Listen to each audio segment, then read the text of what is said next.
Ако не работи, значи той на събрание. Работи. Да, ами да се направим на формула преди това. Ти кажи коя. Да, която е от сърце на всеки.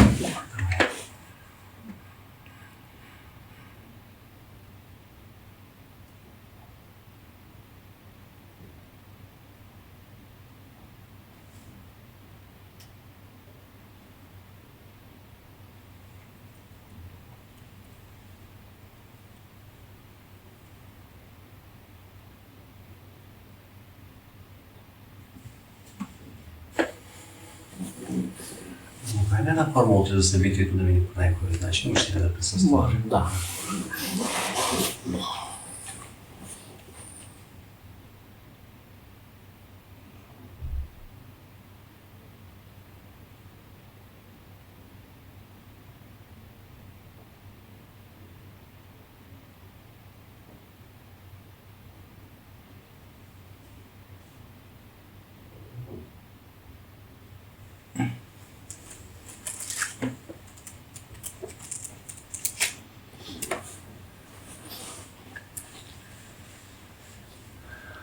Утре за какво ще ни говориш?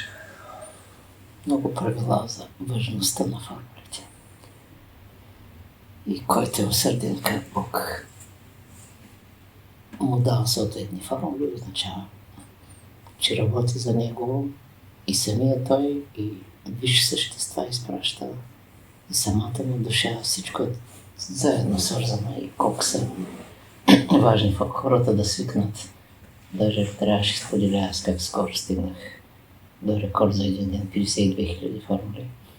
Когато няма да го кажа да се хваля, а колко е важно някакъв път в тежки времена, вместо да умуваш, да мислиш за проблема, да мислиш много за Бога, да му дадеш много енергия и той ще с помощ, каквото направи, и без да очакваш.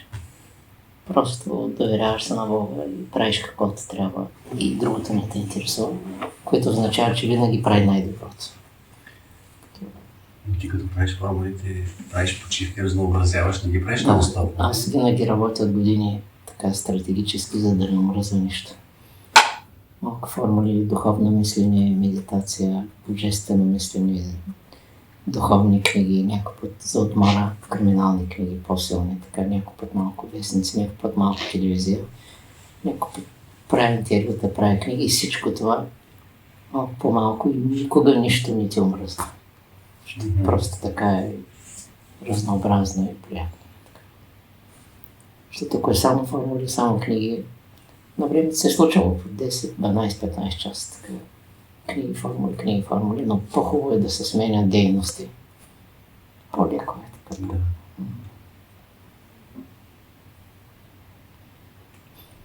Но могат да се минат при така почивен ден цял, могат да се минат 100 000 формули. Някой може да питат как. Той духа ги дава нещата.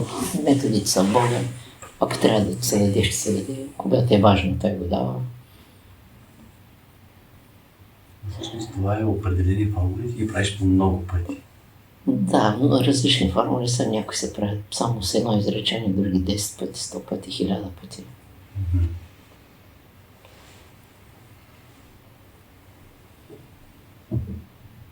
И когато ти дава много енергия Бог да ги направиш тези формули, означава, че Той е с тебе. Защото някои могат да се насилят. Имал съм случай за един, така харесвах си го един човек, исках да правя формули за него, защото беше в операция. Ръката ми спря. Скоро почина. Първата операция му беше успешна, втората ми успешна, замина си и после разбрах и от жена му и други хора и той си призна така преди това винаги.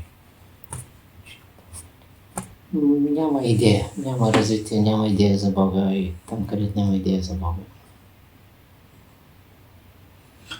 В това ред на мисли в лекциите има една така, Софи казват, че което отделя от Бога невежество, нетърпение и действие по своя воля. Може ли да допълните това твърдение така с...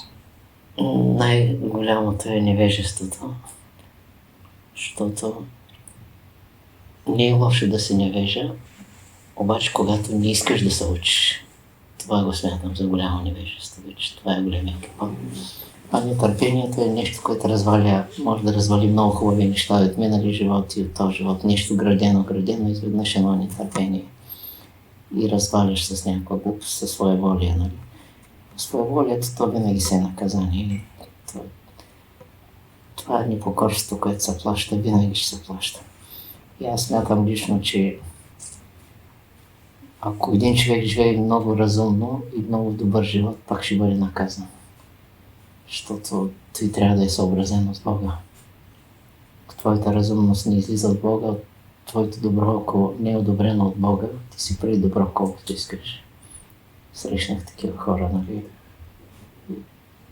Няма, това добро не е благословено. Да. Не е божествено, защото наистина изтървява. А какво се случва с душата, ако Бог я изостави?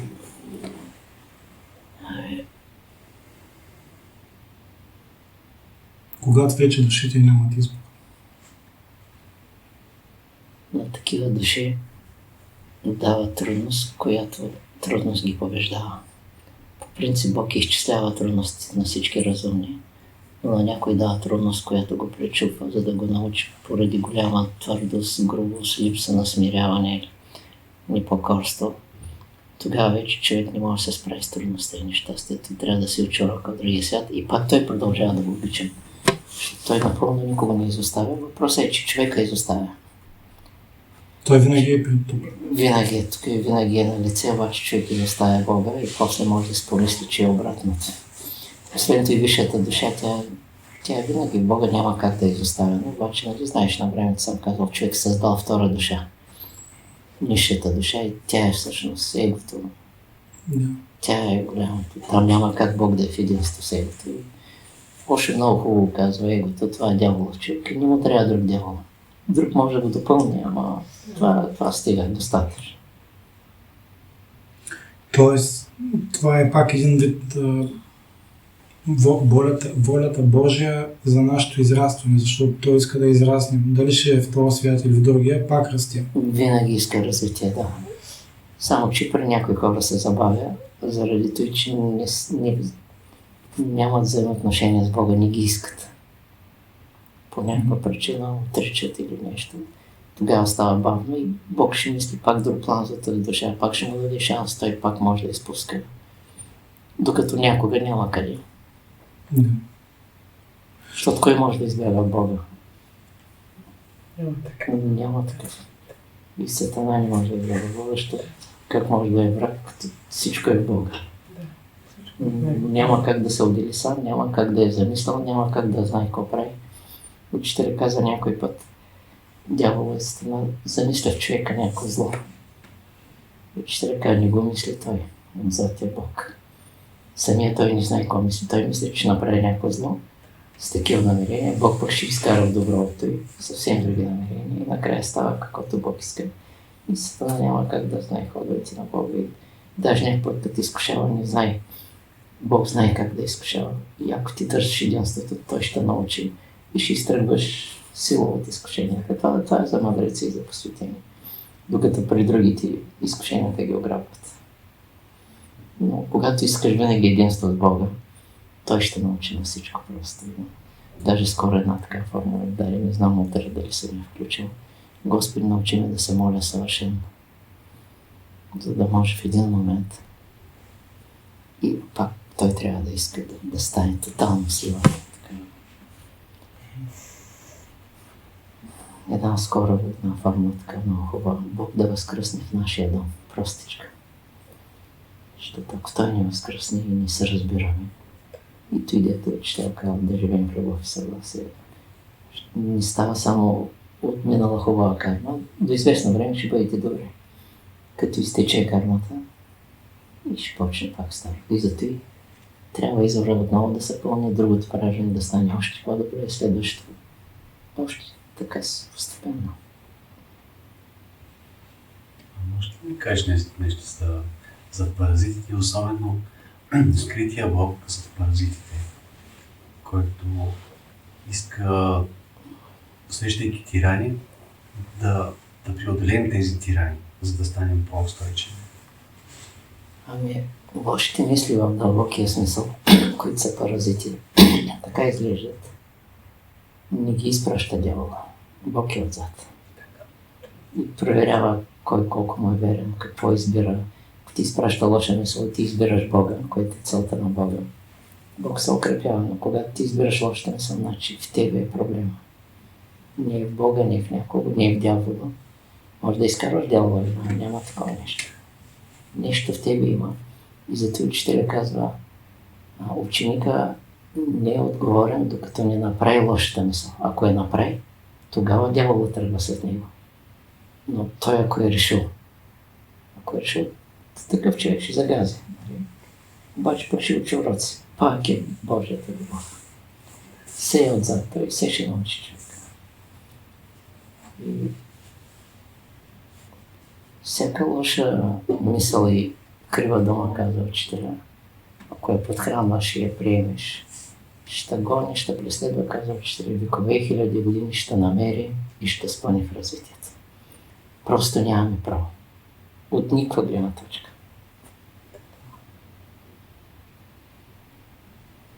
Той се тренира. Това се тренира и става. В един момент става лесно. Който каже, не е трудно, не е трудно. Тоест това израстване, тази така наречена неизменност. Да. Която, какво означава неизменността за Бог и учител? Ами, това е това постоянство, което при всички условия се вкопчва в Бога, независимо дали се случва нещо хубаво или лошо. Защото то и лошото случай е хубаво, когато си в единство с Бога, защото разплащаш карма. Но може да се случи и нещо хубаво, но той няма голямо значение за този, който обича Бога.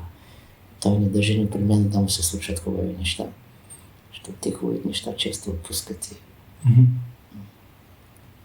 къде са учителя казва, къде е многото и казва, отговаря в противоречията. И ако можеш да ги обхванеш, да ги прегърнеш, да ги такова, там се прави скок. Двама, които се обичат, трябва да имат доста противоположни неща, да могат да израстват и двамата. Ако са тихи, приемствени, в този свят не върви. В висши светове може, но тук трябва да има единия да предизвиква, да чувърка, да такова. Да може да се направят и двамата скок. И ако се обичат наистина, те си прощават. Ще казва, ако дълбоко наблюдавате човека и го виждате правилно, грешките, които той прави, ако видите дълбоко причините, казва, никога няма да го всъждате. Никога не можеш да го всъдиш. Ти на него място ще ги направиш същество. Просто той е правилното виждане. Абсолютно неосъждане. И тогава постепенно почваш да разбираш, минаваш от полуистина към цялата истина. Ако наистина си приключил с осъждане, най-малкото осъждане, не одобряваш нещо в плана на Бога. Поне всичко е Той и Той го движи. Ти някъде нещо не одобряваш, защото не довиждаш. И това всъщност става твой проблем. Не е на Бога, не е на дявола. Каква е Божията воля, когато сме много силно предизвикани? Дълбоко, изключително, необикновено предизвикани. Божията воля каква е? Ами в случая е дълбоко да познаеш себе си, да овладееш себе си. И когато се научиш при такива положения да овладяваш себе си, следващия, който ще овладее Бог. И Той ти е дал вече ум, сърце, воля, душа. Всичко. Той е вродено. И ти трябва да си го разработваш. Защото при едно предизвикване ти може да направиш убийство. Свърши развитието, казва, че е за 100 години или пък нещо друго, нали. Трудно е овладяването. Някакъв път има тежки хора, натрапчиви внушения. Обаче там е духовният подвиг. Защото ще се връщаш пак и да се учиш родството.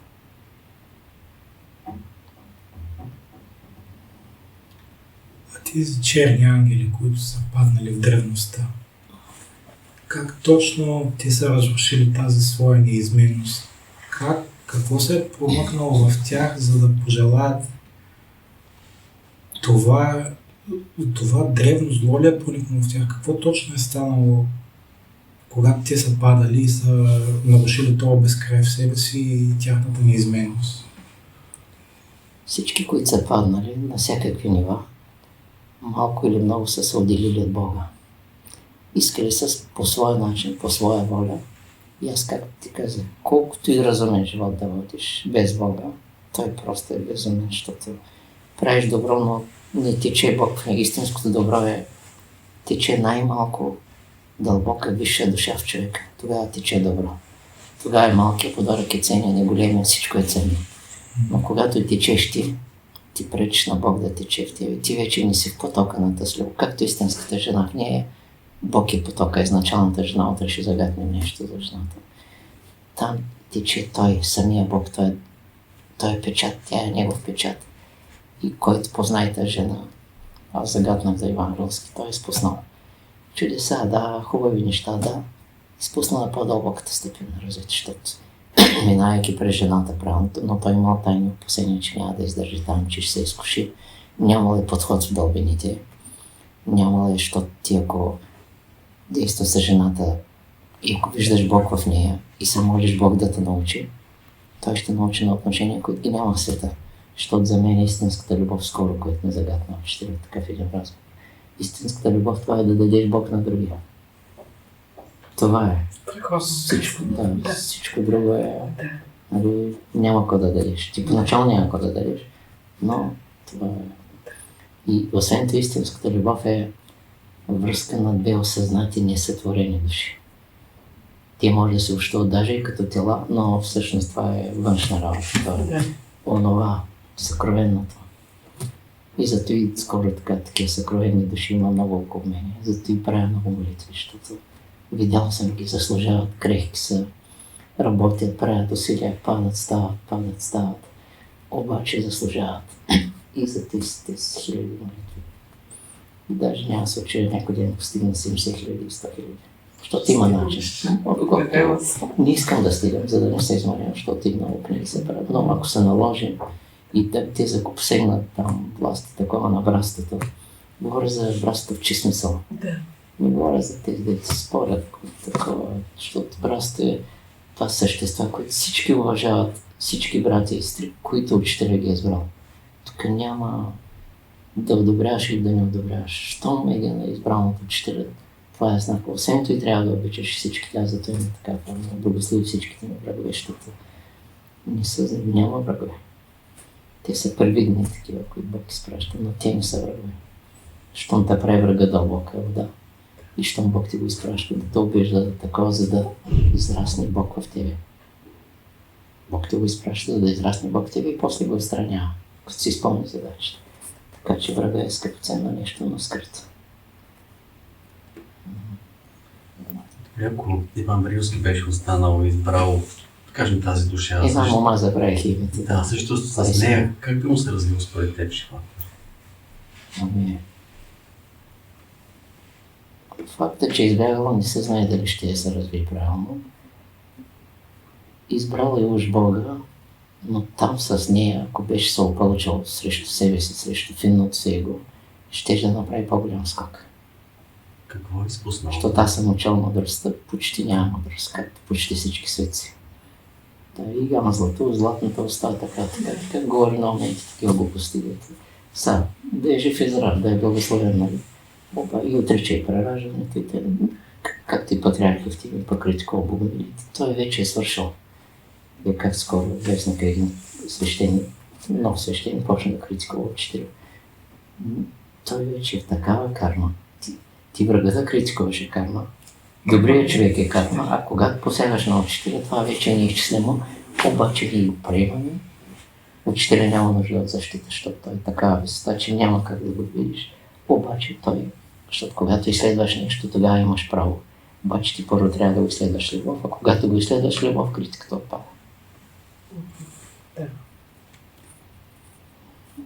Да, учителя казва, критиката е нормален свят. Просто трябва да избягваш, да не я споделяш. Когато стигнеш до критика, по-хубаво мълчи, моли се, искай Бог да ти дава разбиране. Критиката ще доведе след времето болести. Неизбежно. Просто нямаш избор. И за ти говоря на много наши хора, да могат да избегнеш, защото къстане късно. И сега както тълбухе на едно момченце, черепно мозъчна травма, 4 годишно, как ще му дадеш тортинетка? И те са искат да се молим, ама с закъснение. И много други такива случаи. Предварително. Мислиш, ограждаш, правиш. Но в този свят по отрицателен път се учат нещата.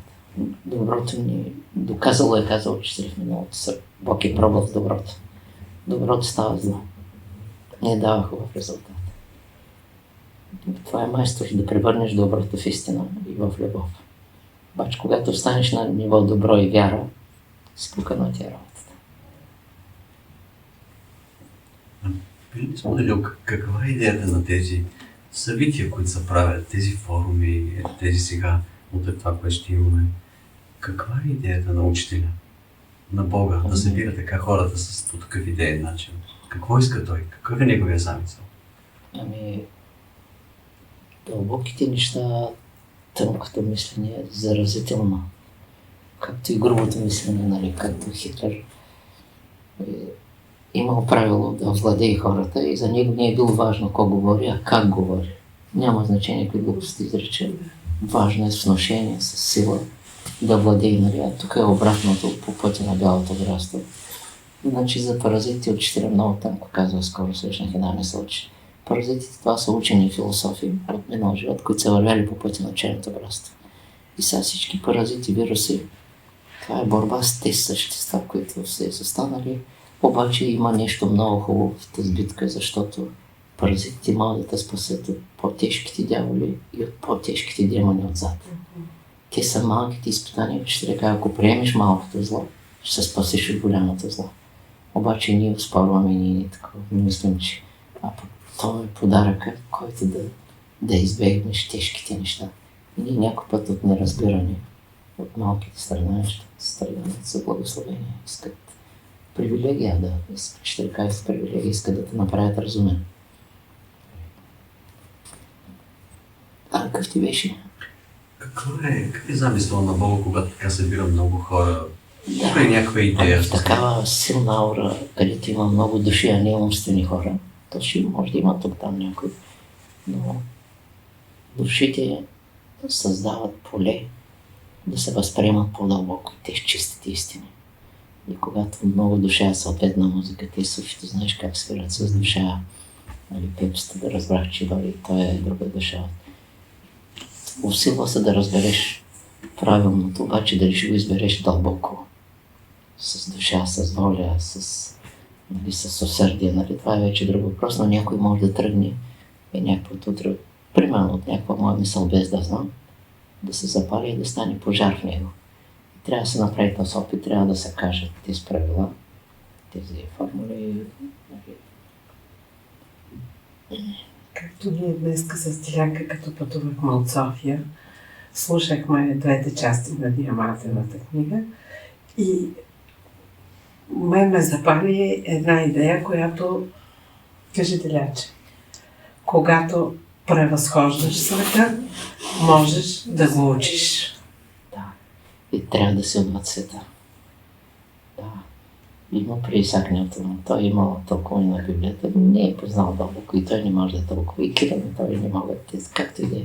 Но има една красива случка с него, застанал до брега и казва: ние си играем с мидички. Нещо древно, би забравих точно идеята, но смисъл на идеята е така. Ние се занимаваме с разни тайни, пред нас цяло море от тайни, които не ги знаем, но ние сме още на брега. Малки сме, защото и колкото повече се смаляваш, толкова повече разбираш. Колкото повече казваш, даже на някакъв път за обикновена дума не знам, толкова повече влизаш дълбочината на думите. Защото като каже знам, има преграда ума, а пък той ума не може да изследва, той не може да разбира, той не пита даже да разбира. Има хора, как ти не ме разбираш, а в тях има паразити и същества, които те никога не искат да бъдат разбрани, те си искат своя волята. И аз нямам идея, много тия, ако се смелят след време, те сами ще почнат да разбират и аз я им кажа нещо, я не. Има същества, не питат, за да разбират. Просто така от философия, играят. Факти, да чуят факт. Защо така?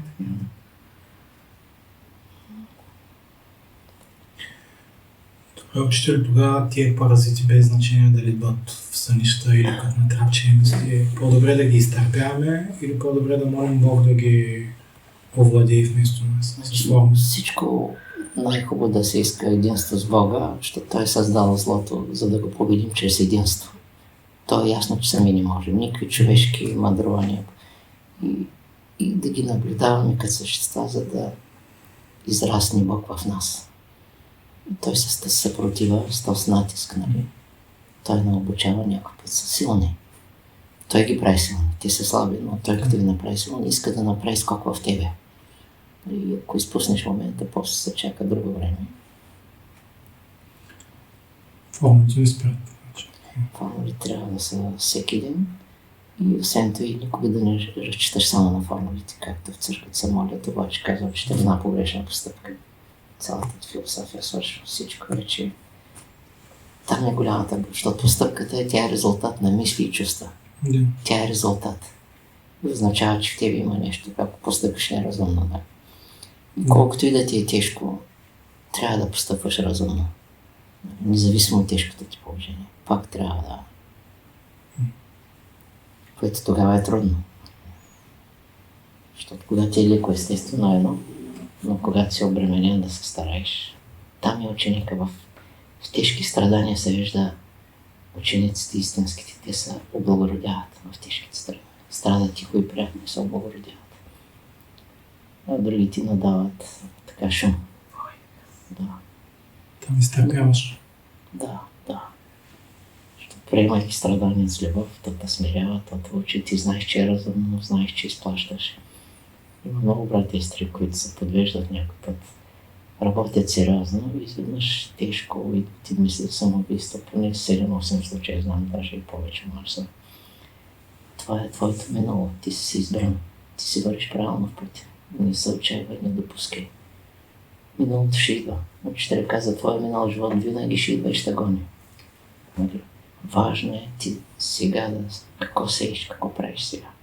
Колкото и да ти е трудно, каквато и да ти е карма, казва учителя, ти трябва да си оправиш грешките. Кармата си е карма. Не можеш да се оправдаваш с нея и да мислиш, че тя е всичко.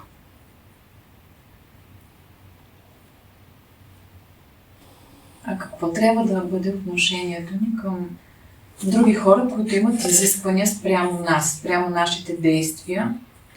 Често са и близки или роднини, които изискват от нас нещо, което ние не сме обещавали или съгласявали да го правим, или те са недоволни от нашето поведение и искат по-различно.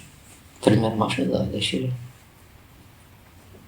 Колко често, примерно, как да ги обичаме, колко често да ги виждаме, какви да бъдат разговорите ни с тях, а то просто естествено, примерно, не се получава точно така.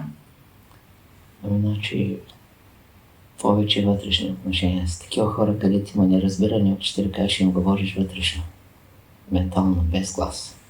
Господи, дай им светлина и разумност, смекчи ги и по-редки срещи и се стараеш да говориш истината или полуистината, защото истината някакъв път е убиец. Няма как. Полуистини са допустими. Лъжа никога, да се знае. И тогава с полуистини. И как изразяваш полуистината, защото трябва да си пак в Бога. Има полуистини, които са Бога има. И всичкото е хубаво за отиваш на тренировка, Даниелка. Не за като тънко изпитание, за да се видиш как говориш, а не ти какво искат. Ти гледаш себе си. Бог гледа тебе, що след време. Деня на съда и на изпитанието, Бог ще каже, ти какво постигна. Приемаш го като детска игра, дори и да е тежък човек. Защото всички са деца, малко или много. Дори те да се ядосват от това, че ние не сме направили това, което Ти като действаш пред Бога правилно, той Бог след време ще ги намести.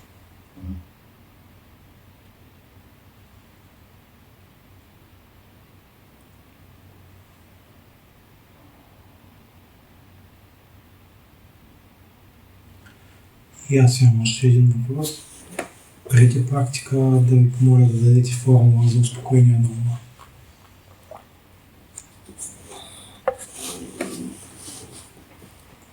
Значи ума е такова същество, което никой няма се успокои.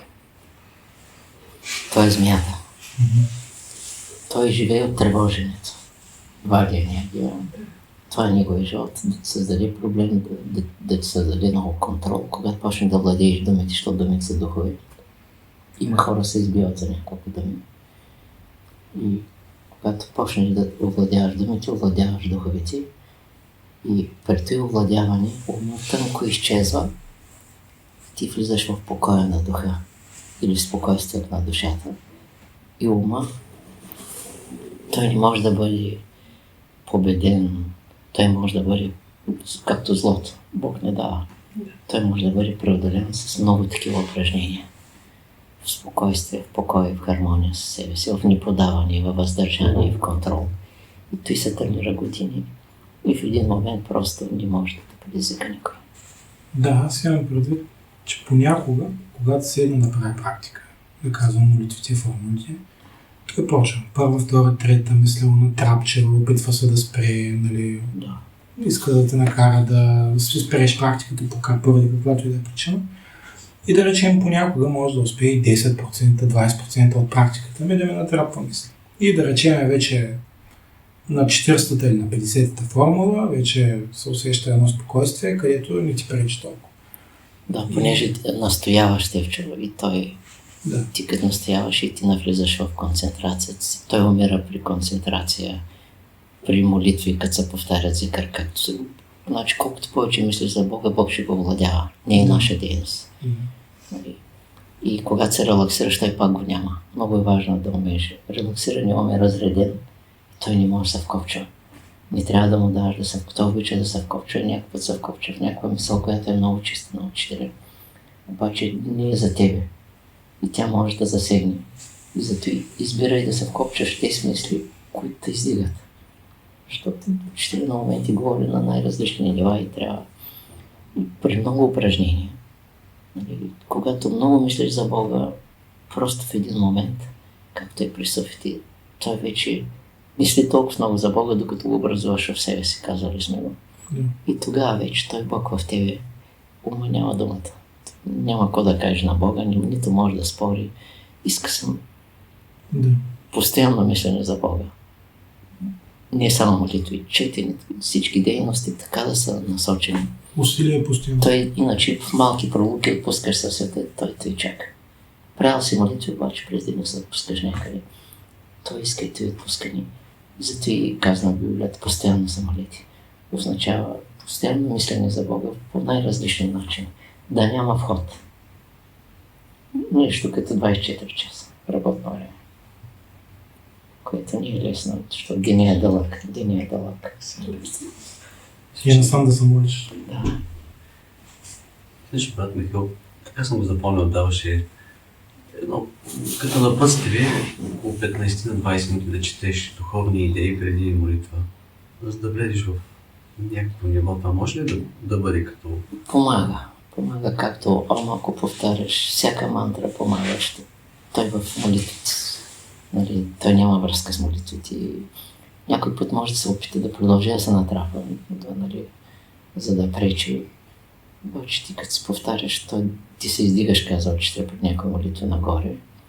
И той пътува с тебе до някъде. И оттам нататък вече е както рибата на сухо. Оттам нататък той не може да докосне. Връща се назад и ти, когато го правиш дълго време като навик, нали, навик трябва да стане страшен. Аз го наричам бял навик, такъв, който... Благодаря.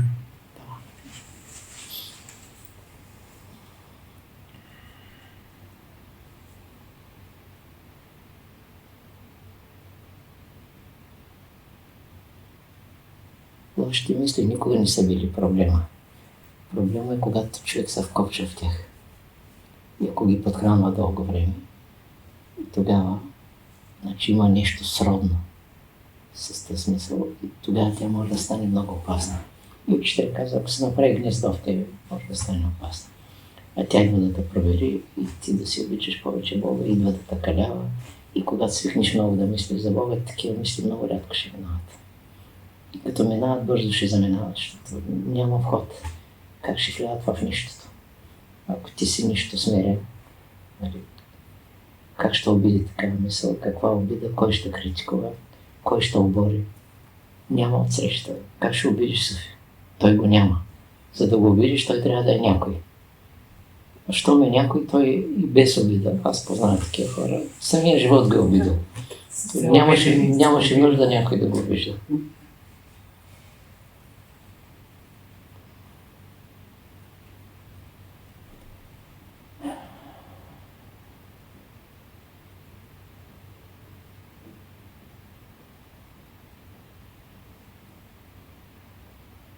Аз поделих скоро там някъде как учителя с прости думи. Много е дълбоко нещо, учителя рядко нещо. Писани книги много за черния дроб, учителя с едно изречение. Не мрази никого. Край всички книги вече. Каквото и да е писано, лесно казано, обаче той трябва да се тренира. И трябва да се огледаш. Има ли нещо, което мразиш? Там си в капан. Няма значение дали е човек. Да. Каквото и да е. Може предмет да е. Нещо. Може да е някой политик. Нещо. Войната. Кой си ти? Някой ще да спират. Само във властта на Бога и никой не може да спре. Ако той реши, ще спре веднага. Но той има карми, той знае защо. Там е силата на учителя. Едно изречение. Концентрат. Толкова много не е спестява учителя развитието. Такава любов е слязла. Това в България. Цяла Европа има да се учи от учителя. Няма как ние да се учим от тях при такъв учител. Просто няма как. Те, не само Европа, въобще такъв учител, нали? Но който разбере. Да. Който разбере. Кой като него е приел 50% каймата на учениците си. Каква любов не може да издържи. Ако не беше с любов, нито битките ми с вълците и държавна сигурност прави всичкито, нали? Щях да обвисна някъде. Но когато е с него и тотално доверие, независимо дали помощта идва бързо или бавно, или не идва, пълно доверие, то трябва да се стои, пък какво той прави, ти нямаш думата, нямаш право да искаш. Той знае кой да направи.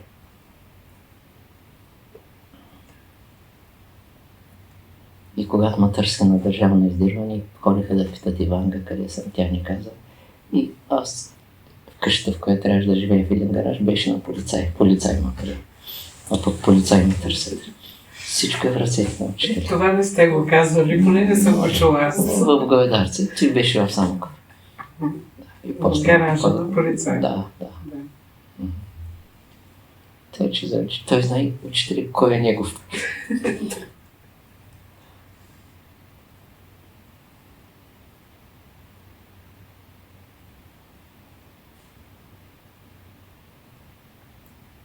Трябва да се тренира много контрол, много дисциплина с теб, че когато така имаше случайни полицаи, които ме заплашваха с затвор и с бобов долу, мините ще ме вкарат. Въпросът е да ни слушаш и ни чуваш. Мислиш много за Бога, Бог решава, не ти, и накрая става така, както Бог иска. Не трябва да се подаваш каквото и да ти кажат. Независимост, упражнение в независимост. Обаче трябва да се зависим от всички съкровени, разумни неща, мъдри, да. Там зависимост. Но човешките неща, неразумните неща. И учителята учи, кои са разумни наистина, кои не са. Защото ако станеш съвсем независим, ще загасиш.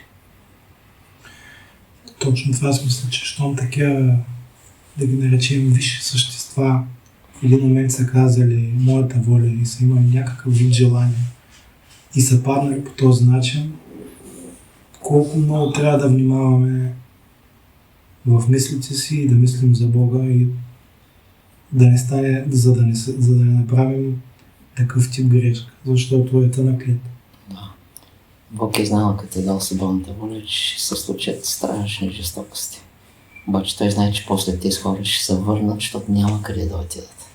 Ще паднат в някакво дъно, в някакъв жесток свят, в някаква огромна самота, където е непоносимо.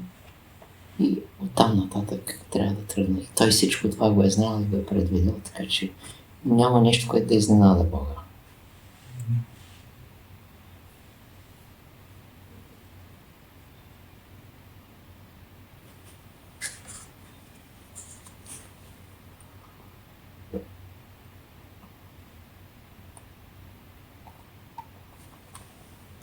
Какво ще кажеш за тази музика, която чухме днес, която сте човек подготвил, формули облечени в музика? Какво ти е впечатлението? Аз лично много я харесах, да, ние не чухме няколко песни, но щом идеята, центъра е формулата, това е корен, основа, ключова дума и оттам нататък всичко се гради, текстовете са хубави, подбрани. Въобще с музика, изкуственият интелект прави неща, дето естествено ги изпуснаха за Google, но има и такива с изкуствения интелект, почнаха да правят и чалга. Продължава. Не, който си всеки ще използва както се иска. И след време няма да има свобода. Все още има слабна свобода. Абсолютно всичко казва учителя в момента. Хора, народи, на животни, всичко изпълнява Божията воля. Но някои знаят, някои не знаят. И всичко е предопределено, освен няколко процента. Има така една свобода за мъдрите и те знаят какво трябва да направят. И те какво правят? Имат свободата. И те увеличават формулите, увеличават разумността, увеличават честотата си.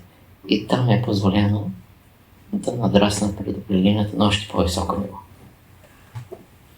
В много други неща, важни събития, Бог участва, Бог ги движи. Така че каквото и да стане, отзад е тая. Защото хората поради много погрешни избори са загубили свободата и сега се чудят има ли свобода, няма ли. Те толкова са се самоограничили, че ако им се даде сега и продължат да направят още жестокости и своя воля, ще стане вече прекалено тежко като карне. Жестоко непоносимо. И зато и много хора, дето умират по-отрано и умират от някаква жестокост, за да се пресече и демонизма в тях, защото станат ли в дяволи демони, вече може да отнеме хиляди, милиони години. И зато и някъде Бог пресече и Бог се намесва. Всъщност, стил, който не може да се разкаже на много хора, че той без него убийството не може да стане.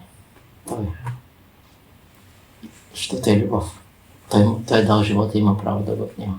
Самите хора нямат право, те си платят. Те мислят, че имат право. Обяснявали сте го за войната, когато обяснявате, нали? Задаваме въпрос, защо 20 годишно момче умира и... Да.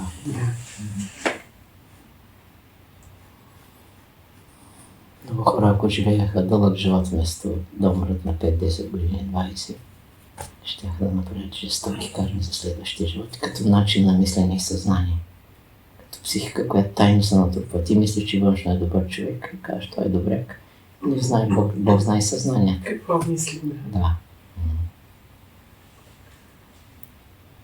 А ще продължава ли още дълго време, Петю, да е толкова наситено времето и толкова силна да е кармата? Защото Бог иска разплащане. Да. И аз съм казал, кармата не е наказание, тя е изкупление. Трябва да тече. Дори за някак си и много крехки бързо души и всичко деца. се случва. Много, да. Това е хубавото. Бягаме Пресява се, защото Да. той плява. Пресяване е сега, време на пресяване. И това е ценно. И затова е по-тежко. Нямаш време някой път да се замислиш и да дишаш. Има такива събития. Дето почти спира дишането и почваш.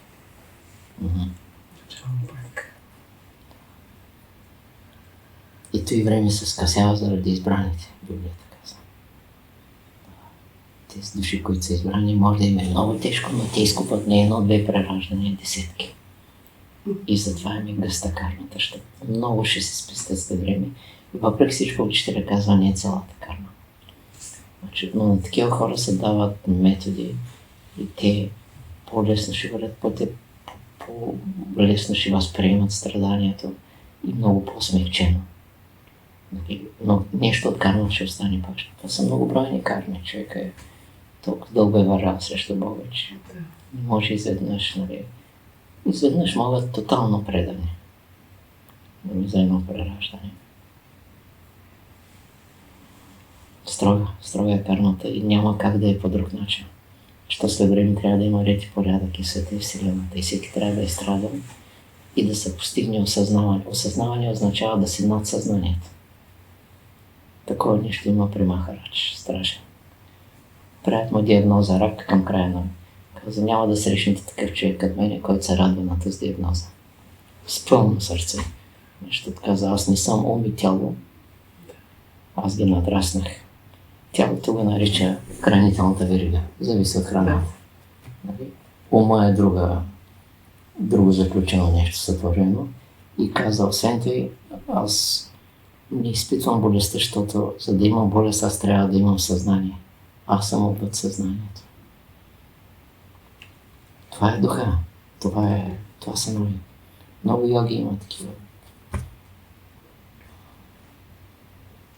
Тоест ти казваш, че кармата е времето, през което човек е вървял срещу Бога. Да. Това е. И сега трябва да го изстрада, за да се върне. Обаче може да не иска, може да някои се ожесточават. Още по-тежка карма ще има. След време пак ще трябва да се връща при по-тежки условия, рано или късно. Това може да се проволачи много във времето, но той Бог не бърза. Когато някой изпуска хора, да кажем, около себе си, извън своя контрол, извън своето влияние, и той усеща това и започне да се озлобява, какво показва това? Ако ги допуска? Не, изпуска ги от своето влияние, изпуска ги от своя контрол, те вече не му се поддават, т.е. те вече се дистанцират от него и той иска да ги задържи и се озлоби от това тяхно отдалечаване от него. Те ако се отдалечават, Бог ги отдалечава по някаква друга причина. За да се предпазят те от него. Тоест, това го наричаме някакъв тип тиранин, който държи хората около себе си с цел да им влияе, да им въздейства, да ги насочва по своя воля. Да. И ако хората започнат да се отдръпват от него, и той усеща това, и се озлоби, какво показва? Свързано с изискването. Да, т.е. той спуска тези души от своето кръг на влияние и за да ги задържи, се озлобява и се насочва срещу тях, за да ги върне обратно. Чрез чувство за вина, чрез силни такива. Значи срещал съм такива души. Той се опитваше една сестра, която искахме да живее в една друга страна, защото мъжа искаше да я убива. После той се моли да се върне, защото иска още тялото и връзките. И понеже той не действа, заплахи, че ще убие, че ще намери. Обаче, там където се намеса Бог, тя караше формули, тръгна на някакво пречистване. Тя беше предпазена, макар че по-късно умря от рак. Но това е друга тема. Бог ще намери изход за търсачите, за тези, които го търсят, които търсят единство с Бога. А другите може това озлобяване да им действа, но той този, който се озлобява, той се прави автогол, защото той се увеличава от ролята. Освен това и другите, ако му се подават, се връщат, те също нямат път или трябва да се върнат и да изстрадат още нещо, или да се отдалечат и пак да заплатят с нещо. Но ако изберат Бога, въпрос е да търсиш единството с Бога и той в него са методите. Вече как ще помогне? Той е. Защото той има метод срещу всяко зло как да го спре. Колкото и силно да изглежда, колкото и да се заканва. По принцип хора, които се заканват, са слаби. Наблюдавал съм го през годините, защото он е тихия, който не се заканва, пък ти мисли злото. Много по-коварен може да е. И ако не го усетиш, ама когато си Божия, пък Бог ще го разкрие. Но той е 10 пъти по-опасен. Той планира такова, но не се заканва. Много по-коварен, защото он не се издава. Буквар. Става явен. И може да вземеш вътрешни мерки, външни мерки, всякакви мерки. Не е толкова опасен. Освен това и самата заплаха показва, че човека е слаб. Защото един овладян разумен човек не се занимава. Не прави заплахи. И както брат Михаил е правил една заплаха, ама тя е много красива. Заплашила на враговете си да стане светлина, да стане любов. След време един вид да им разкаже играта. Това е заплаха. Красива. Да работиш върху себе си, да станеш светлина. Разумните знаят как да се заканват.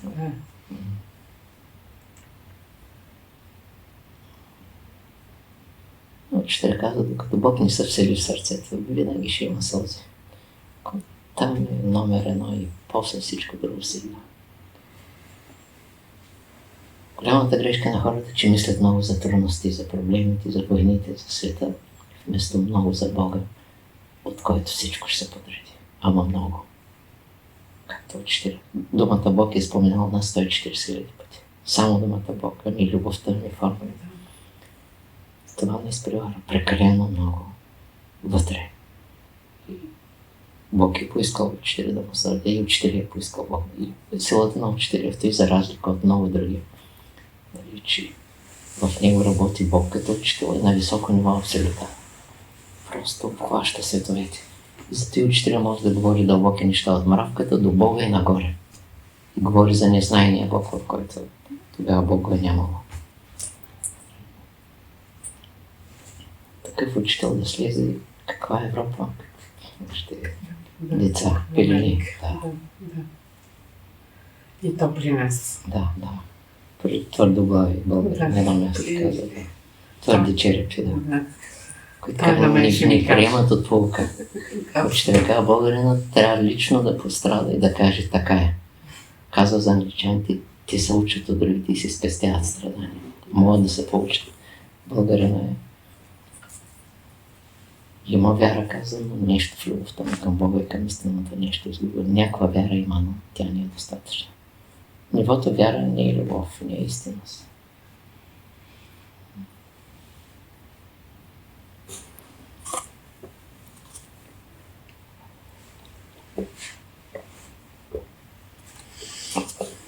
Слушнах една шега, ако търсите, може да я кажа. Това е разликата между казиното и църквата.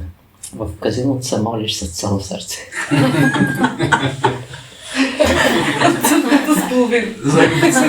Аз веднъж бях видял един свещеник да го бяха ставили на машинка в казиното. С вяра. С вяра.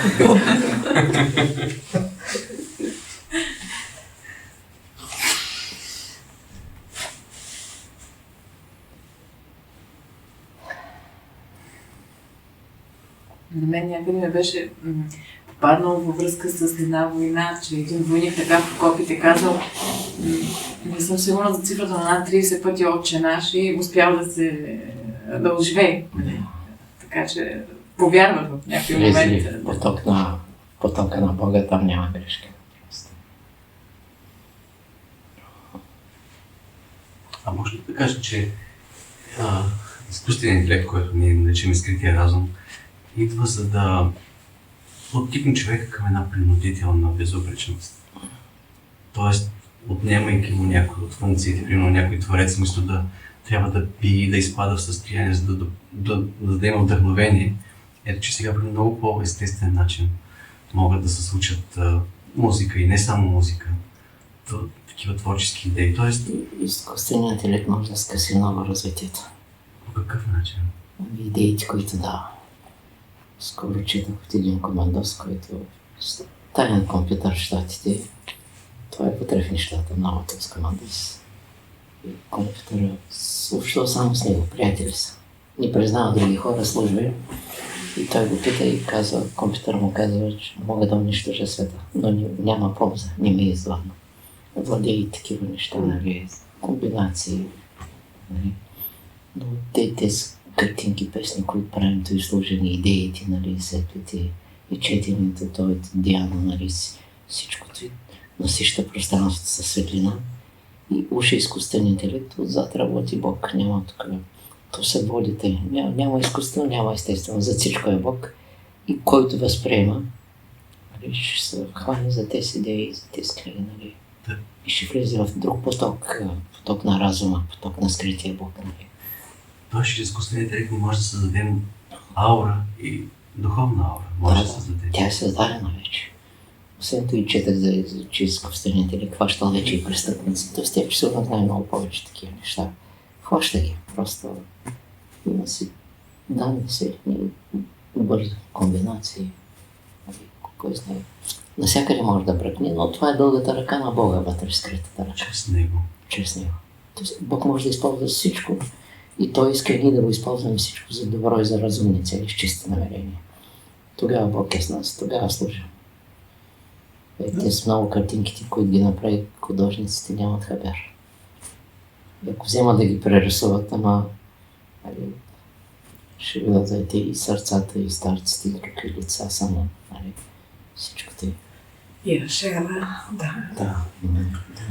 Аз виждам Бог навсякъде и знам, че Той е навсякъде и във всичко. И това е просто един инструмент, който ни е дал да използваме. Щом единствено го е допуснал. Едно. Това означава, че край ще е добър. Ще има злоупотреби, но накрая последната дума той. Да, и как е възможно да направиш музика с изкуствен интелект, която да предизвиква дълбоки чисти емоции и сълзи в хората? Как е възможно? Значи, кой работи за всичко това нещо? Тънко, невидимо. Значи, човек не може да създаде глас. Гласът е тайна негова. Той е безгласният, който е създал всички гласове, но той ги управлява. И дали ще е изкуствен, дали ще е естествен. Всичко е в негови ръце. Това е гласа. Всичките му гласове са негови гласове по различен начин. Така че тук не говорим за изкуствено, за естествено, а говорим къде е разума и къде е пътя. И те учители някъде споделя, че така го помня, че след време няма да има това раждане, което е сега, а децата просто ще слизат, ще се населяват. Да. Тоест, Бог дава нови методи, по които да се изрази Той. Но всички напреднали, които са постили на Бога, няма да влизат в тяло, а ще се вселяват необързано, за да помагат. Ще се вселяват в сродни, които са отдалени на идеята, за да им помагат. И те няма да зависят от смърт, от живота.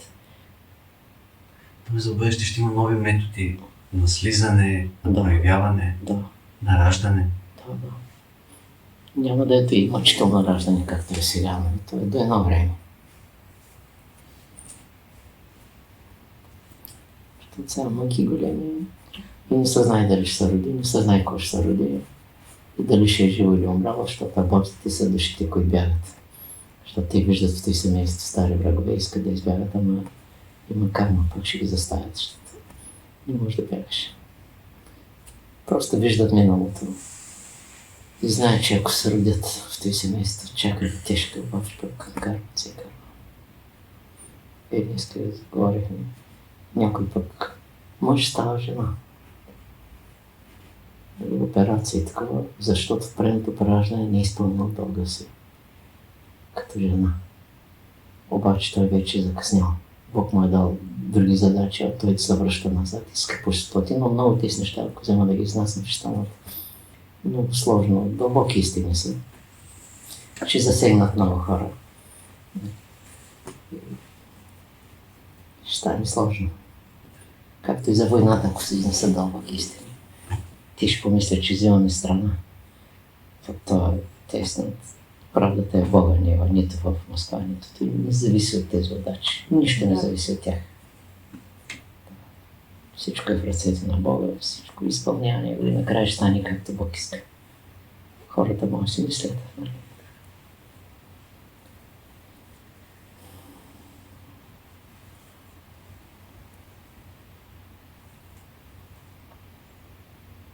Може ли? Да. Сега. Не кажи. Може ли още веднъж да повториш, Петро, за тези, които искат да стават сега от мъже, жени в миналото прераждане, не са си изпълнили Дълга към жена. дълга като жена. Като жена и са искат да се върнат, да го изпълнят, само че Бог вече има други намерения, други планове, защото Той ти е дал друго естество и ти не е само, че ще се забавиш и след време може да стане още по-голяма каша. Накрая няма да искаш нито да си мъж, нито жена, и пък ако станеш андроген, още по-хубаво. Ако се случи. Как се случи, да. А кой е най-хубавият подход, такива хора, които имат някакви колебания? Кой е най-хубавият подход, който могат да, за да го преодолеят и да постъпят разумно в този живот? Трябва да търсят винаги общество на мъдреци и посветени и много гледни точки, преди да вземат решение. Обаче те първо трябва да обичат Бога, за да ги изпрати Бог на точното място. Защото иначе Бог ще ги изпрати при лекар, който може да го накара да се направи 10 операции излишно. И да го съсипи, примерно. Както има един случай, дето му казал, тежко болен от рак. Той се пропил. Отива при друг лекар, казва, нямаш никакъв рак. Той казал, те се пропих, ще пия. Той няма идея за развитие. Но лекарите Парацелска е най-лошото нещо Бог да те изпрати при лош лекар. Обаче тя вярва в тези операции, надува, става нещо страшно. И тя си вярва в това и смята, че е красива даже. Идеята е, тези хора, които са в психическа обърканост, преди да направят някакъв фатален избор, как да си помогнат? Това е идеята. Нали, ти казваш защо те стигат до това решение. Но за да не стигнат до това решение, как те могат да си помогнат? Как те да направят така, че да направят фаталния избор, от който вече връщане назад няма? Как да си Те помогнат? като са стигнали до фаталния избор, те са го натрупвали. И Бог ги оставя да го изстрадат. И след изстрадването може да почнат да търсят, защото те закъсняват. Те са много силно в ума. А ума не иска да приема съвети или да отиде при мъдреци, защото отидеш, както много хора от света не искат да отидат при учители, защото те са его. При учители егото умира. Аз имам такава приятелка. Там няма его. Щом имаш его, учителя не ти пасва. Каверска. Ще ти пасне цвета и той света ще се съсипва. Такива хора неизбежно ще минат през многобройни страдания и някой път в някой от страданията ще им проговори, душата им нещо ще се събуди и ще поискат така, защото обществото с мъдреци и с посветение е номер едно и в Индия и навсякъде в света, нали, както ние сме при учителя. И можем да вземем, обаче който не търси учител, нали, си въобразява, че сам може, Бог ще го остави сам да пробва, докато се опари много пъти. Но някъде много жестоко се плащат тези. Той отделянето от Бога е винаги голяма пропаст. Просто е. Даже да оцелееш там е тежко. Но рано или късно трябва нещо да се събуди за Бога. То се е вродено. Бог предупреждава ли преди човек да стигне вече до фаталният избор? Той и такива души ги предупреждава, казва учителя. Дава им знак. Учителя казва най-малко 3 знака, не 1 знак. 3 пъти. Обаче, където няма охол. Дето казва учителя, не може да налееш вода в затворена шише. Няма възприемчивост и той вече влиза нов стъп. Тоест дори там, където няма кой възприемчивост, Да, Бог предупреждава. Пак, да. Защото е любов, защото има начин. Обаче упоритостта, с упоритост трябва да се накаже. Защото тя ще заведе към демонизма и към дяволите. Учител, това всъщност е многобройните грешни избори и решения, които някой е направил, до момента, в който вече той става специален случай, в който Бог се оттегли и кармата му става зряла. Да. И въпреки всичко пак Бог е любов, нали? Защото Да. зряла карма го спасява от древното зло или от някакво нещо много по-тежко. И учителя каза, вие страдате, за да не се натъкнете на много по-големи злини. Зато и страдаме. Защото другите злини, които не ги виждаме, както тази жена, дето в Англия, дето давам примера, дето тежка карма, без ръце и без крака. Това са жестоки неща. И въпреки всичко, следващото праждане ще се дадат, обаче дали ще тръгне пак Божия път. Но тя сега изкупва, защото ако не изкупва, няма. А горе в другия свят има хиляди убийци, жестоки убийци, които не им се дава да се родят. И ангели искат да се природят. И затова голяма чест е да влезеш в тяло. Да имаш шанса да изкупиш миналото си, да тръгнеш другото праждане, що горе на чисто и с по-голяма любов към Бога. Голям дар е живота. И на хиляди не се дава. А има убийци от хиляди години. Този, който посегне за живота си, той тогава посяга на нещо много скъпоценно.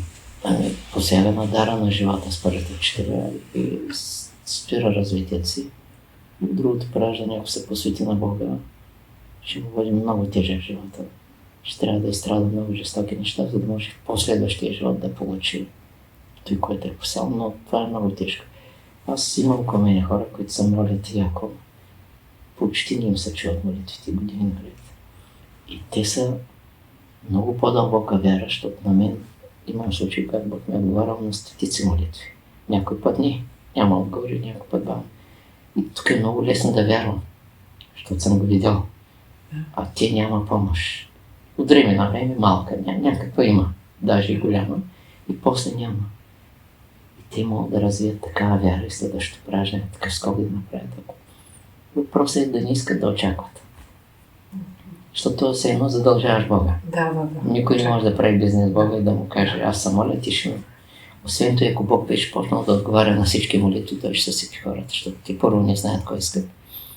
И второ е много опасно човек, като той ще вкара своя воля, защото Бог му изпълнява. Постоянно му изпълнява. Ще стане много по-лошо пак. Но Бог си знае. Няма грешка.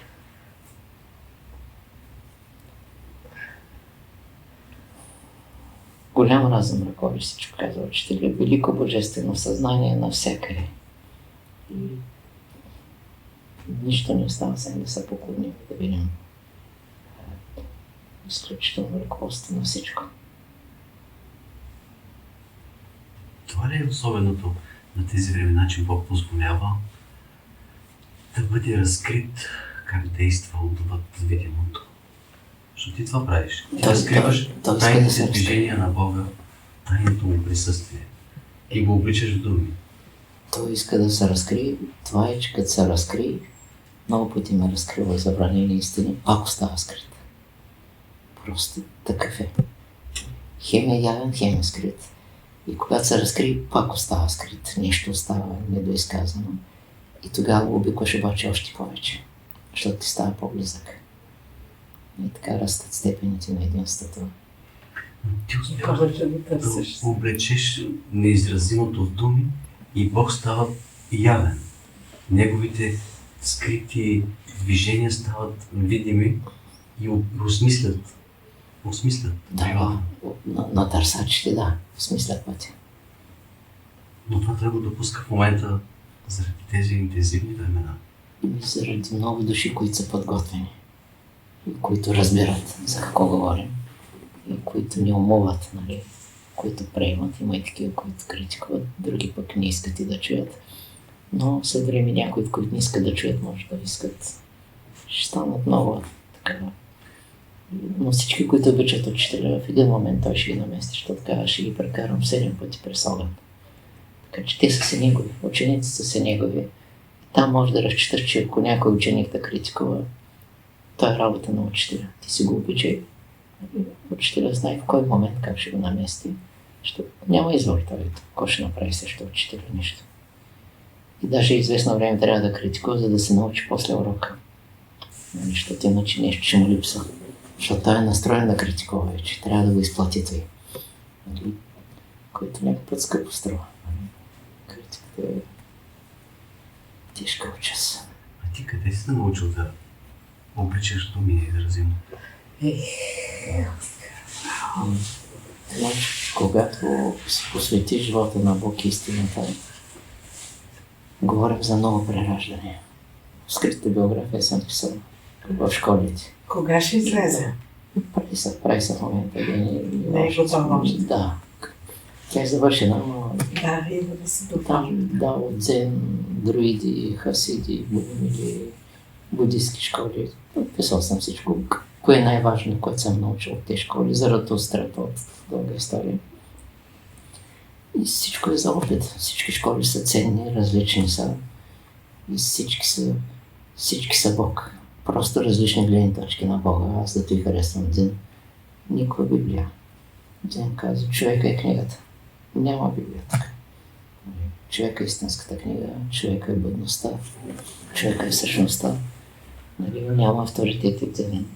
Мига е всичко. Нали. Но това са такива същества. Даосите пък страшна весоста. Нали. Те самата вечност си живее тук. Няма прекъсване. На такъв да отидеш да проповядваш е чист грях. Просто да му изнасяш. Той е възкръснал отдавна и над възкресение. Ти ще му говориш, нали? Искаш ли да възкръснеш? Трагично. Да. Коя е тази есенция, която ти е дадена, за да можеш да изразиш неизразимо? Ага, браво. Ами... Значи, когато си посвети живота на учителя, той ти дава дълбок лъч от същността си. И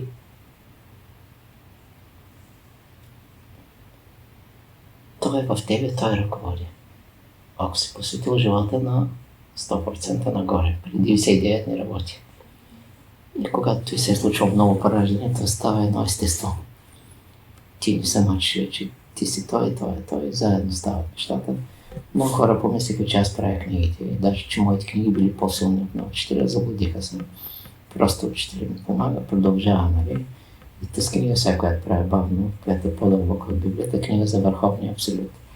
И там се говори, че когато е бил абсолютът, няма Бог, няма богове, въобще странно защо е поискал въобще, защото той не се нуждае от Бог, от богове, от учители, от същества, от светове, той има всичко абсолютно. Но странен замисъл да слезе и така да се разпростри. Много неща за върховния абсолют, които скрити са. Това е, защото учители има в себе си Бог и абсолюта. И той ми се и се получи нещо много дълбоко, още не е готово. Той дава начина на изразяване. Той има участие в тази твоя способност да изразимото и да го обличеш до. Да. Чрез многобройни формули, чрез сливане, нали, чрез изчезване в нещото, нали, просто, то естествено. Аз може да си планирам книги, но ще стане както той иска. Ако почваме една, втора, трета, но тикат стават книгите.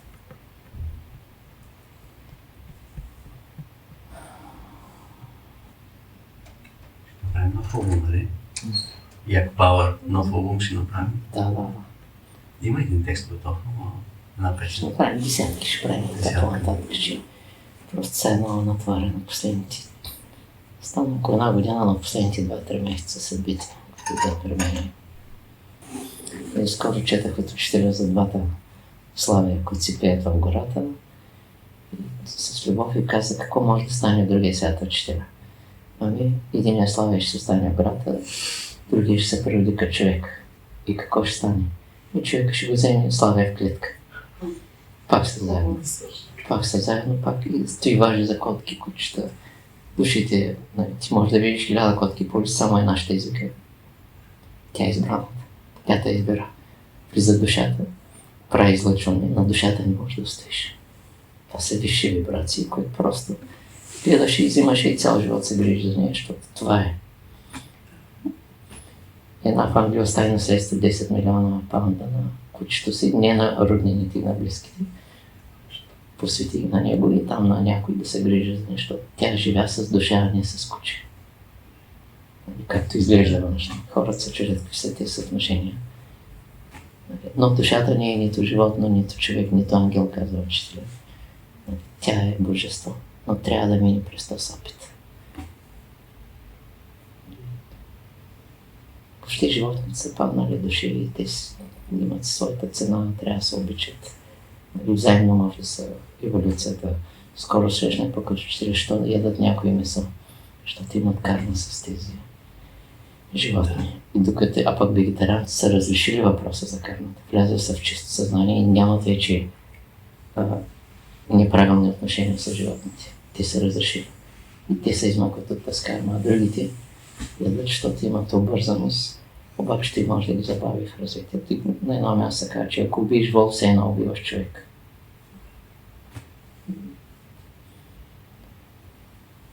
Странен свят живеем, така са приплетени измеренията и с хората и съществата. Единственото, което те изважда е с любов към учителя и към истината. Няма тук религии, няма ритуали. Няма паневрит, не помага паневрит. Мощна любов към учителя и към истинска. Ако света свършва, кое е това, което ти ще вземеш? Кое би избрал? Това е едно, което би избрал да вземеш за себе. Няма кога се избира, връщаш се при учителя с лекота, с чувство, с всичко. Отиваш, казва учителя там, при той място, което най-много обичаш. Как ще прогърнеш потопа? Потопа? Как ще го прегърнеш? То не го броя даже. То е... Ти мислиш само за учителя и за Бога. Учителя е същността. В учителя няма потоп. Това се случи, ти се сливаш с учителя. Ако не се случи, пак с учителя. Така че и ти си извън събитията вече. А пък особено е много дълбоко, което Махарадж каза, когато кажеш аз съм. Бог е казал на Библията аз съм. Това това означава съм някой. Тук са всичките ти проблеми са тук вече. Събития такова. Когато кажеш аз не съм абсолютно. Няма събитие. Ти се връщаш в прасъстоянието, което е над всички видови преживявания. Няма преживяване. Връщаш се в четирия прасъстоянието. Връщаш се там и няма какво да мислиш, няма. Там е вече реалната дълбока свобода. И коя е формата, която ще направиш, ако потопа дойде? Тя ще дойде спонтанно, но може и да е само думата учителю. Примерно. Но тя ще се случи, защото това е твой израз, есенцията. Любовта към учителя, есенцията е просто. Ти беше споделил наскоро много красив начин го обясни. Когато Бог казва аз съм, той казва аз съм всичко, което се случва. Може да го разясниш пак? Всичко, което се случва в твоя живот съм аз. Това е една от идеите на аз съм. Може да го разясниш това? Да, всичко, което се случва, това е Бог в твоя живот и твоята карма. А всичко, което не се случва, пак е Бог. И всичко, което се случва, е карма. Което не се случва, не е карма. Но то след време може да се случи. Зависи. Въпросът е ние да искаме само чистото.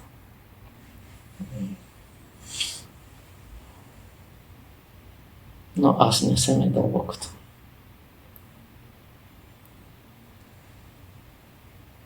Бог е голямо ограничение на Абсолюта. И интересното е, че има раби правилно бе хванал. Бог това е заболения Абсолют. Скрит в него, действа частица от него. Той се владее всичко. Във всички светове. Но ограничен. Защото няма как това е. Четирика не може да се побере в Вселената извън нея. Просто никога няма да слезе. Аз съм си мислил, че ръка някой мисля, че Христос спаси. Не, един Бог спасява само. И мислил съм си как може да се случи спасението, но то не може да стане по този начин, защото ако самия Бог слезе на земята, единствения, и тогава всичко ще се оправи, защото всичко е Той. Обаче Той не може да слезе по този начин. Но Той ще изработи всички осъзнати души и всички ще изплатят кармите. Няколко, когато станат, тогава ще има истинската свобода, обаче даже не е в Бога, нито Христа. Тя е в Абсолюта. И Махарадж е прав. Там няма преживяване, защото няма аз съм. Няма съзнание. Там е, когато си бил преди съзнанието, в прасъстоянието.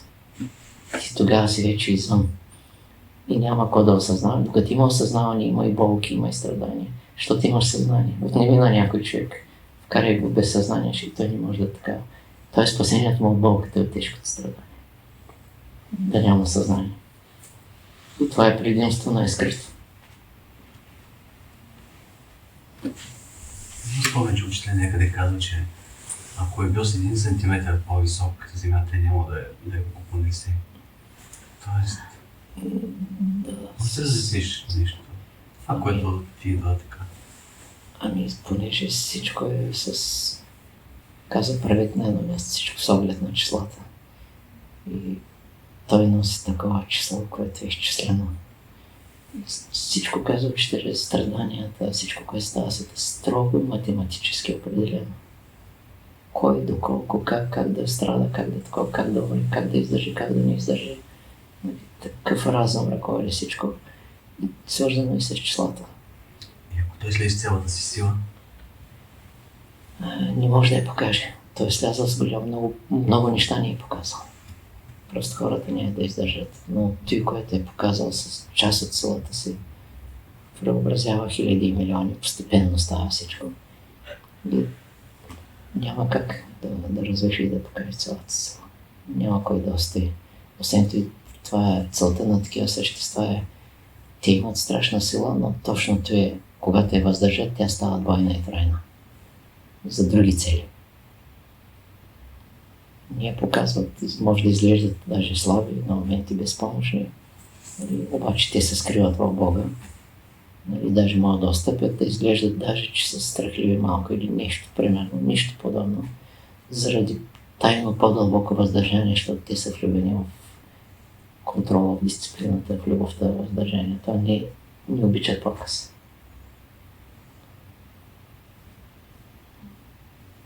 Христос, ако се е сменил толкова хиляди, милиони пъти. 75 милиона пъти. А учителя колко според теб се е сменил, за да дойде? И може ли да бъде изразено? Най-малко трое да може да е, защото той каза 9 Голгофти е минал. Втория старец е 14 Голгофти. Което и да кажем, нещо голямо. Тоест, те когато слезат, самото им присъствие огромен импулс създава. Да. Колко ученици са слязли, колко души зарад него. Нали, даже пише, той ги е карал ги да слязат, има такива, не им се слизало, защото всички знаят, че сътворението е тежко нещо. Живота в тяло е, нали, тялото е гроб, то хем е храм, обаче е гроб. От друга страна. Но Махарадж каза, аз съм нероден. Няма така в нероден. Той осъзнава, че е нероден, защото той си влиза и излиза в тялото. То е лесно. Почти всички хора излизат и по време на сън особено. Разхождат се някъде. Но при него пред много хора е осъзнато. А може ли да кажем тогава, че учители е призовал и брат Михаил да слезе? Ти просто слизат заради него, от любов към него. И някой път, ако брат Михаил има малък спор там, дали да слезе, но накрая как ще спориш с Бог и с учителя. В един момент. Учителя те призовали да слезеш? Аз не съм го мислил, но след време биографията или впредгоре може да го хвана на тясно, да го разбера. В смисъл да вляза в концентрация. Как го усещаш? Какво така естествено ти идва да кажеш? Ами заради него. Заради негов призив, заради душите. Но иначе като го проверя на ниво свръхконцентрация, ще знам точно как да го кажа. Така в някои от медитациите, безмълвните часове, така точната, по-точната причина. Но заради него се слиза, нали? И тежко да е, леко да е. Просто защото всичко вече е в замисъл и е оправдано. Това е някакъв естествен закон на любовта, при който трябва да го приемеш дълбоко, защото той никога не иска нещо второстепенно. Щом ти го е казал, както и Бог му е казал на него, и иска да го избере и да живее в него, и Христос иска, защото те знаят кой е. Да се усилват и те. Той да ги усилва и те да се усилват. Но голяма мистерия. Самия човек, самия глас, самия живот. Пък учителя вече.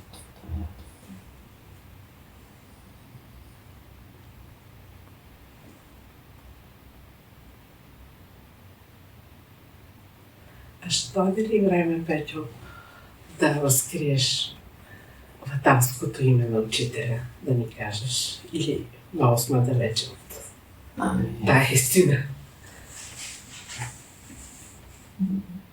Защото в един от предговорите в храма на учителя казваш, че дали не ти е позволено 2005 година. Може да и не те да остане. Така. Да, защото има неща, които са по-дълбоки съкровени, прасъкровени, когато не са изразени. И ако се изрази нещо, ще бъде до някъде, за да се съхрани.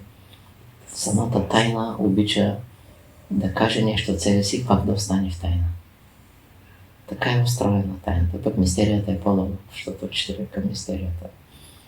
И който и да кажем за учителя, ще остане нещо недоизказано. И са втората книга на предномисление, скрита биография на учителя. Пак има на моменти много дълбоки неща и свръхдълбоки, и пак нещо остава. Защото той, каквито имена да са, нали, той спада към безименното, на най-високо ниво е безименното. Защото аз говоря от моя лична гледна точка, когато произнасям и си повтарям Харая, Да. вместо да кажа учителю, нали, по-български, се си представям, че мога да кажа другото име на учителя. Разбираш ли? Да. И затова проявявам в момента малко любопитство. Да. Неприлично съжалявам. Затова питам. Така си мисля. Някой път Харая, изглежда, учителю. че ние ги изнасяме нещата и че ние ги казваме. Но той ако реши, става лесно. Ако не реши, Но има неща, ще си останат заключени.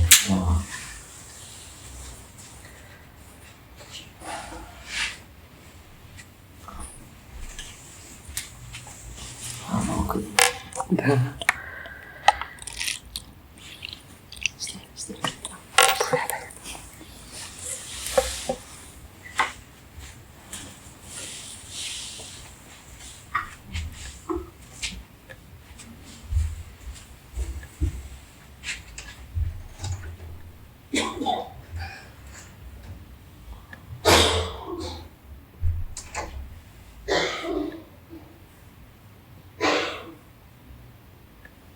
По-хубаво да имаме тежък живот, труден, много труден, отколкото и да сме в учителя, отколкото леки и приятен живот извън учителя. Там се губи пътя, благословението. И още всички тези ученици, които са страдат много в учението, те ще направят големи скок. И така около нас има много крехки души, хубави, как издържат. Значи, такива сестрички познавам. Най-малко 10, може би много. Дето културисти и ММА бойци при такива събития, как са в техния живот, не могат да издържат от никаква гледна точка. Никаква сила не помага. Просто сякаш Бог обича крехките, съкровените, малките, по друг начин, особен начин. Силните ги остават да се радват на силата си до един момент. Супер.